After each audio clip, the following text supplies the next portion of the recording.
make him the manager over the next series. And here's... We use smart tech. Managers on a Major League Baseball team don't make decisions. Credibility in this situation is worse than losing your job. Was it over with a Jimmy's Bob Pro Hunter? The castration of the Major League Baseball managers, we know it. Ask me about my winner. And during that stretch, when they won 5 games and lost 3 games, the games they lost, they scored 0, 1, and 3 runs. What's going on, everybody? Another edition of the Pass Ball Show brought to you by JohnPLE.com, by St. Aloysius Church in Jackson, New Jersey, by Two Ways, One Passion Food Truck, located in Scranton, Pennsylvania. As always, we're going to jump into a couple topics in relation to the world of sports, but always a reminder that anything that's on your mind, just throw it my way. You want to comment on any of the live feeds, you want to send me a tweet at John_PLE, you want to send me an email at jrple@gmail.com, go for it. Very often when you see a team, maybe your favorite team, a team that you expected to win a game, or maybe your team is the underdog for a given week or a given game. You don't expect them to go up against the mighty Goliath and be able to win a game, and then they end up losing. They end up losing close. It comes down to the last minute, comes down to the last inning in baseball, comes down to the last couple plays in any other sport, and the results are not what you want them to be. You want the big time upset, but the upset was not in the cards on a given day. What's the first thing we do? We start to micromanage everything that doesn't have any relationship to the actual players on the field, which means we blame the officials. And when I say officials, I mean umpires in baseball as well. I don't want to say officials and umpires, and it just sounds so repetitive over the course of time. So when I make the statement officials, I mean umpires in baseball, I mean officials in football, I mean officials in basketball and hockey. And these, every one of these cases are scapegoats for things that don't go our favorite team's way. And what we want to see in the end is our team to win a game, maybe in some cases, a game that we're not expected to see our team win. And what ends up happening is we blame everybody else that's not the players. We blame the officials. When it comes down to it, the officials, in every case, and in fact, very few cases in the history of sports, has it been proven that the officials had any sort of interest in a particular game. The officials are doing their job to the best of their abilities. Some do it better than others, but the consistency is the fact that they're trying to get the calls right on the field. So if we're talking about football, if we're talking about the Bears losing a game to the Steelers that they weren't expected to win, it wasn't because of the officials. It was because it just didn't work out in their favor. Now, it's a very lazy take when you go and you blame the officials. And part of it's because you don't want to go after your own players. Justin Fields, in this particular instance, on a Monday Night Football game, played very well. So nobody's knocking Justin Fields, even though when it came down to it, there's a play or two he could have made that could have put his team over the top. And that didn't happen. So, unfortunately, the Bears lost the game. But fans of the Bears in this instance are going to say the Bears lost the game because of the officials. And I just want to remind you how lazy of a take it is. I want to remind you how much of a sore loser you sound when you go blame the officials for the fact that your team didn't win a game. Sometimes it just wasn't in the cards. Do officials make mistakes? Absolutely. Do they make mistakes that cost teams games? This happens all the time.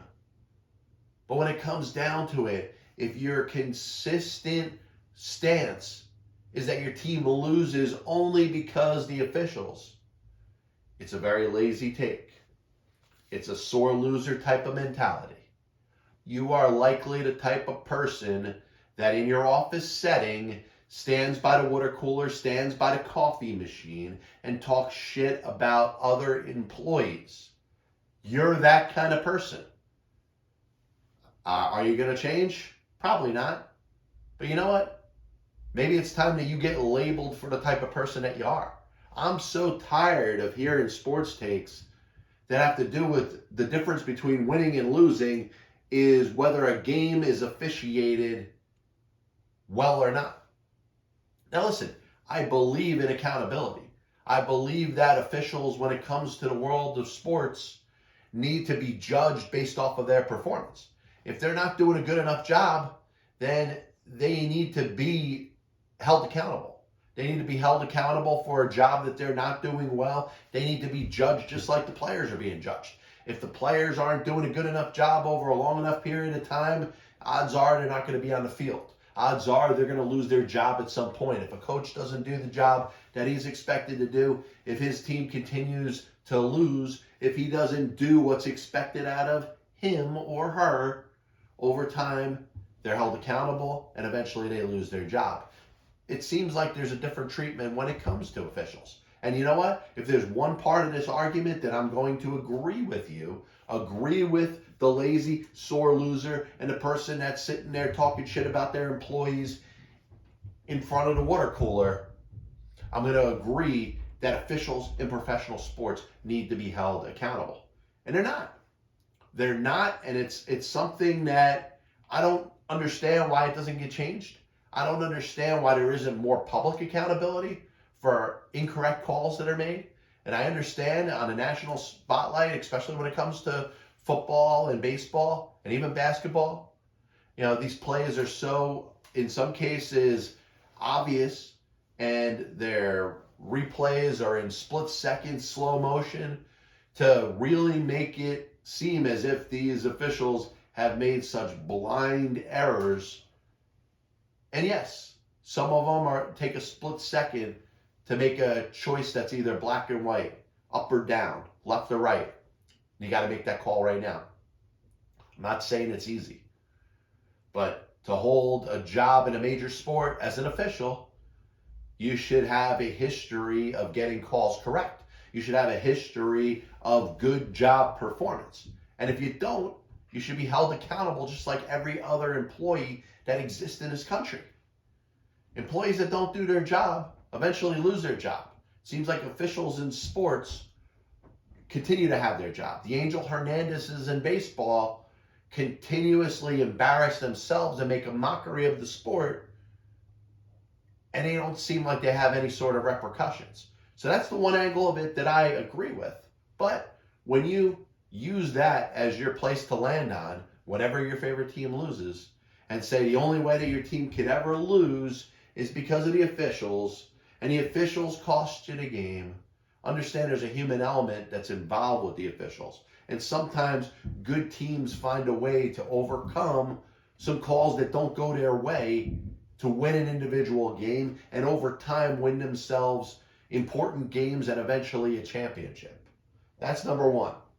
Number two, Scott Boras does his yearly press conference where he waxes poetically about players, and you know his role. His role is to drive up players' salaries. His job as an agent is to get his players paid. If you've listened to this show enough, you know I've taken my shots at Scott Boras for making a lot of this about himself as opposed to the players that he represents. He has a goal. His goal is to drive his own business. And his business obviously is representing players, like I just said. So he is going to tell you about why all of the players that he represents deserve to get paid, but most importantly, why all the players in Major League Baseball deserve to get paid. And one of the things that I usually take this time to knock Scott Boras. I'm going to give him a little bit of credit because he brought up some very valuable points during the time that he was speaking yesterday. And you've heard me talk about this. Why are there tankers in baseball? Why is there such a battle for the bottom? Why is there such a value with a number 1 overall pick as opposed to a top 5 or a top 10 pick? Why are teams quitting before the season even starts? Most other sports don't have that. Yes, there's rebuilding everywhere. There's rebuilding in the National Football League. There's rebuilding in the National Basketball Association. But when it comes to baseball, it seems to be more perpetual. more consistent. Teams give up and quit for a series of about 5 years. And it's something that I don't know how exactly to change it. What's the right way to go about this? Is it a matter of instituting a salary floor? Well, Scott Boras doesn't agree so much with the salary floor because he believes that the teams that spend high amounts of payroll will over time be forced to bring that down a little bit. So the rich aren't going to get richer, even though the poor or the ones that are holding back from committing money are going to be forced to spend more. He believes that there's more manipulation that can be involved. Players maybe not playing on the field could take money just for the sake of a team getting over, $100 million. His belief is that it's not a good long-term thing, but a salary floor, I think, is something at some point that has to be implemented. You have to force the Clevelands and the Tampa Bays and the Oaklands and the Pittsburghs and any other team that is just giving up and says that the way that we're going to make a bottom line is by not paying our players. At some point that has to change. At some point they have to be forced to either commit a certain amount of money per year to their players, or the owners have to get out of the business and have somebody else in charge that's willing to allocate money to pay their own players. So I'm in agreement with that. I believe there should be a salary floor. It doesn't necessarily have to be in conjunction with a salary cap. But another point that Scott makes that I think he's right on with, I mean, think about the Atlanta Braves. And if you're a Braves fan and you hear Scott Boras talk and you take it the wrong way, I don't know what else to really tell you. Because Scott Boras was not taking a shot at the Atlanta Braves. Scott Boras was basically making a point that the Braves got richer over the fact that up to about 6 individual teams had already quit for a given season. Now, if your favorite team was whatever, and that team ended up making 6 distinct trades within around 2 weeks to the trading deadline, you'd be happy too. And it's almost like the Braves were able to kind of cherry pick these trades. I would be shocked if there was a player or two that went back the other way in any one of these trades that end up helping those other teams going forward. Now, there'll be a player or two that you'll hear about. The Braves won themselves a World Series championship off of the strength of what General Manager Alex Anthopoulos did at the trading deadline. He deserves all the credit to it, and the Braves are the World Series champions. I love the fact that Brian Snitker said that they're always going to be the World Series champions. They're never going to have that taken away from them. But Scott Boras is right. There has to be something that keeps these teams from throwing up the white flag and quitting. I mean, the fact that so many other teams that probably wanted to win a World Series in 2021 could have taken just as much advantage of these teams that weren't even trying. Now, I get it. Sometimes you have a season that doesn't go well. I'm not so much knocking the Cubs and the Nationals, 2 teams that I expect to be back in the race when it comes to competition, when it comes to paying players, when it comes to having a reasonable payroll for the 2022 season. They both had looked at it and realized 2021 wasn't the best year. They had some free agents, especially the Cubs with Rizzo and Bryant and Baez. The Nationals with Scherzer, and not being able to come to an agreement with a contract extension with Trey Turner. Guys like John Lester and Kyle Schwarber and others, were pending free agents. So I get it. You dump these players off, you get a younger group of players. Hopefully some can be part of your nucleus of your future. And I think both of those teams are going to be active in free agency this year. Some of the other teams I have a little bit of a concern about. I understand that Ben Cherington took over the Pittsburgh Pirates and he's going to build this from the ground up. I understand that, Mike Elias came over from the Houston Astros and he's with the Baltimore Orioles and he's got a plan. Well, at some point, you got to hold the man accountable for the sloth or the sluggish path of a given plan. the plan is taking forever. It doesn't seem like there's going to be anything coming in the future.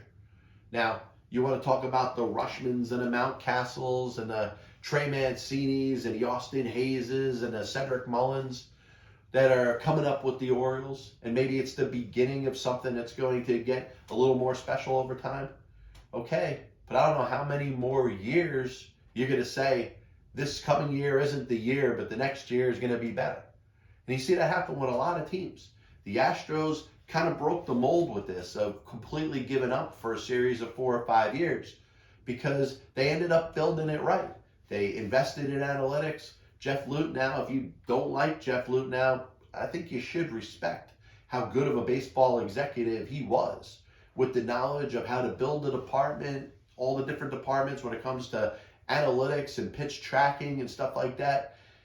And by the time the Astros had developed some good young players, they had a great system that propelled them to the major leagues and made them a legitimate World Series contender for about 5 to 7 years. Now, that window could probably still go on. Carlos Correa is going to be a free agent. It's unlikely he's going to come back. But they're still in a very good position to still prosper. That's what the Orioles are looking for. That's what the Kansas City Royals, after winning a World Series championship in 2015, after the second of back-to-back World Series appearances, have tried to do for the past handful of seasons. And you're going to see some of these young players. Of course, the other exception is the Tampa Bay Rays. And we could talk about how they, for whatever reason, defy the odds. Now, they've done what Houston was able to do in regards to having all the top technology, all the proper pitch tracking, all the proper data when it comes to, how to hit, using platoon splits to their ultimate advantage. So they have all of that. I think what's keeping them from getting to and winning a World Series is just that extra star player that's going to put them over the top. I don't know if they're willing to do that. That's neither here nor there. But my main point about Boras is the fact that he's got a job to do. He's got a job to generate the most amount of revenue for his players that he's representing. And the more money that players in Major League Baseball make, the more he prospers. And he's understandably upset with the fact that, in his mind, only 17 teams are really trying to win the World Series in 2022. And he's right about that. And his shot or perceived shot about the Braves was not a shot. It was the fact that the Braves were actually took advantage of the fact that 6 distinct teams were dumping players, got those players at premium prices, and used them to win in the playoffs. Used Joc Pederson to win the NLDS. Used Eddie Rosario to win the NLCS. Used Jorge Soler to win the World Series. Good for them. He was actually complimenting the Atlanta Braves. Last point I want to bring up. You hear that John Wall, star player, longtime player for the Washington Wizards, playing for the Houston Rockets this year. He's making, $41 million? $44 million, I think. And he and the Rockets have an agreement that he's not going to play at all. The Rockets' intention has been to work out a trade for John Wall, and now you hear a report by Adrian Wojnarowski that John Wall might not play all season. And I don't know if this has been brought up like this. I think a lot of people understand the Rockets and what they're looking to do. They got, Green, a number 2 overall pick in the draft. They're looking to build around young players with a young coaching staff. I totally get that, and I understand that. John Wall is still part of this team. And if they can't work out a trade for John Wall, maybe because of salary, maybe because there's no match to maybe bring in another player that's going to make a potential deal work out, there should be no condition where John Wall should be forced to sit out this entire season. John Wall's salary is something that the Houston Rockets took on when they traded Russell Westbrook to get him. So, the thought that the Rockets are victims, they got this player, and maybe John Wall doesn't want to play. And if he doesn't want to play, it's a shame on him because he's getting compensated an awful lot of money. But it would be kind of taboo for the NBA right now. You got Ben Simmons who doesn't want to play because his feelings are hurt in Philadelphia. You got Kyrie Irving and maybe a little bit of a different situation in Brooklyn with the Nets, with the being anti-vax and he needs to be vaccinated to play in New York City. Hey, listen, maybe there's underlying issues. You may have a little more of an argument and discussion with that. But I'm looking at John Wall, guy in the prime of his NBA career, and you obviously look at somebody that's on path. That if he plays, another X amount of seasons, he's certainly going to be a Hall of Famer. The NBA Hall of Fame, the softest Hall of Fame amongst all of them, is going to put John Wall in Hall of Fame. But is he going to look back and say, here's a year that I was on a team that didn't happen to be any good and wanted to play younger players, and I gave up a year of my prime to get $44 million to do nothing? There's a lot of different, tentacles sticking out of this because, there's some fingers could be pointed at John Wall. Some fingers could be pointed to the NBA salaries of how players should be so compensated to a point where their contracts become immovable. And then the element of the Houston Rockets who have a talented player, a player in John Wall that if he was on the court, he'd give them a better opportunity to win games. And maybe the Rockets are given a backhanded way or excuse to tank. And I don't like that either. So when it comes down to it, do I expect John Wall to be on the basketball court? I think at some point he should. If the Rockets come to a conclusion that they cannot trade John Wall, I think it's better for everybody that even if he's playing as a sixth man, he doesn't have to be the star of that team. He doesn't have to carry that team. But from a tanking standpoint, John Wall sitting on the bench is allowing the Houston Rockets to tank. And I have a problem with that. I do want to thank everybody for tuning in to the Pass Ball Show today.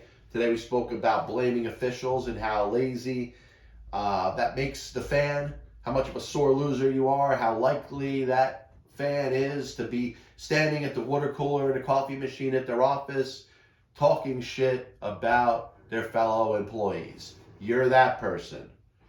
Officials are trying to get the game right. They make mistakes just like anybody else. They make mistakes just like you do at your own job. To blame them for the reason that your team loses, I think sometimes you got to just realize that sometimes it's not in the cards. The element when it comes to officials, and when I say officials, I mean umpires in baseball as well, I don't feel like they're held accountable enough. I don't feel like bad performance when it comes to somebody that's officiating a game gets held against them. I don't think they lose their job over a series of bad performances, which I think should all be reevaluated over time. Scott Boras wasn't knocking the Braves when he was talking about how the Braves were kind of handed a championship. They cherry-picked a group of 6 teams that were all tanking and had all given up on the 2021 season. Deserve all the credit for being able to exploit that. And Scott Boras is right when he's talking about the fact that so many teams coming into the 2022 season aren't even trying. That's not good for baseball. You look at the NBA, and yes, there's some teams that, like the Houston Rockets, like I mentioned before, that aren't trying so much. Tanking could be an issue when it comes to professional sports. And I spoke about John Wall. John Wall not being on the court for the Houston Rockets after they've tried to trade him and didn't succeed is allowing the Houston Rockets to tank if they want to get the number 1 draft pick for next year or get in the lottery for next year. John Wall on the court makes them better, gives them a better chance to win. And what's it to John Wall to stand there and legally be able to receive $44 million for not playing basketball? Nobody's winning in this situation. At some point, John Wall should be out there playing basketball. This is John Pielli, Pass Ball Show. As always, brought to you by johnpielli.com, by St. Aloysius Church in Jackson, New Jersey, by 2A's One Passion Food Truck located in Scranton, Pennsylvania. We'll be back with you Saturday with another edition of the PBS. God bless you. And as always, I'll see you on the other side. Very good possibility that Chris Bryant was on the Chicago Cubs roster opening day. I have many leather-bound books. My apartment smells of rich mahogany. How come you're only looking at a certain amount of money that gets rewarded to a particular franchise as we hit the halfway point here in the fastball show? Why don't you give it all or a majority of it to the team that wins the freaking World Series? I was going to listen to that, but then I just carried on living my life. I may come out as the biggest Major League Baseball manager apologist. It'll only make someone work just hard enough not to get fired. Because hitters are going out there saying, I'm either going to hit a home run or I'm going to strike out. And if I don't get a pitch that I feel like I can drive out of the park, I'm not even supposed to be here today. especially prospect fours and hoarders, are going to be a little pissed off at me when I say this.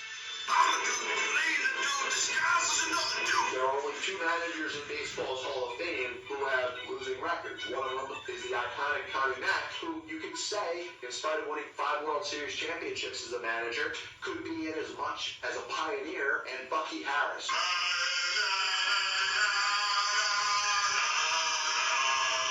And what side of the spectrum they're on? Were they pitching? Were they batting? If your favorite team was pitching and a ball got inside to hit a batter, there's no way it could have been on purpose. But if you were a fan of the team that was batting and the ball got inside and hit somebody or went behind somebody's head, absolutely 100% unequivocally, that pitcher was throwing out. They put their tail between their legs and decided they're going to do exactly what they're told. He didn't do anything wrong in this situation. He took a pitch in the back. He got beat for crying out loud. 35 years ago, I could have loaned your parents some money for an abortion.